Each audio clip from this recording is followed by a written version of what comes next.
Crispy sweet corn எப்படி செய்யலான்னு பார்க்கலாம். 1 கப் அளவுள்ள ஸ்வீட் கார்ன் எடுத்துக்கோங்க. இப்போ இதுக்கு தேவையான அளவு உப்பு, மஞ்சள் பொடி, தண்ணி இது 3ஐயும் சேர்த்து இதை நல்லா வேக விடுங்க. 10லேருந்து 15 நிமிஷத்துக்கு அப்புறம் இது வெந்துச்சுன்னா நம்மளோட ஸ்வீட் கார்ன் வந்து இந்த பதத்தில் இருக்கும். இப்போ இதில் வந்து இருக்கிற தண்ணியை நல்லா கம்ப்ளீட்டாக வடிச்சிருங்க. வடிச்சிட்டு ஒரு மிக்சிங் பவுலில் போட்டுக்கோங்க. இப்போ அரிசி மாவு ஒரு 1/4 கப் அளவுள்ள அரிசி மாவு, கார்ன்ஃப்ளவர் மாவு 1/4 கப், அடுத்து பார்த்தீங்கன்னா மைதா 1 கப் அளவு 1 டேபிள் ஸ்பூன் அளவு சேர்த்துக்கோங்க. இப்போ அந்த மாவுகளுக்கு ஏற்ற உப்பு போட்டுக்கோங்க.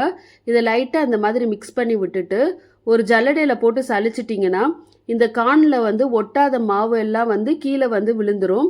ஸோ இதுக்கப்புறம் வந்து இதை நம்ம ஃப்ரை பண்ண போகிறோம். இப்போ பார்த்தீங்கன்னா ஒரு பேனில் வந்து எண்ணெயை சேர்த்துக்கோங்க.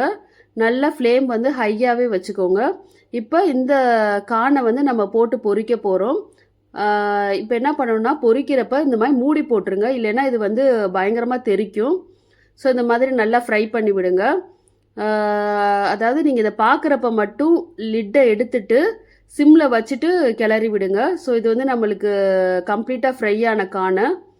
அடுத்து பார்த்தீங்கன்னா பெரிய வெங்காயம் சாப் பண்ணி வச்சது போட்டிருக்கோம், மிளகாய் பொடி போட்டிருக்கோம், அடுத்து கொத்தமல்லி இலைகள் போட்டிருக்கோம். இதெல்லாம் போட்டு நல்லா கிளறி விட்டிங்கன்னா நம்மளுக்கு வந்து கிறிஸ்பி கார்ன் ரெடி ஆகிடும்.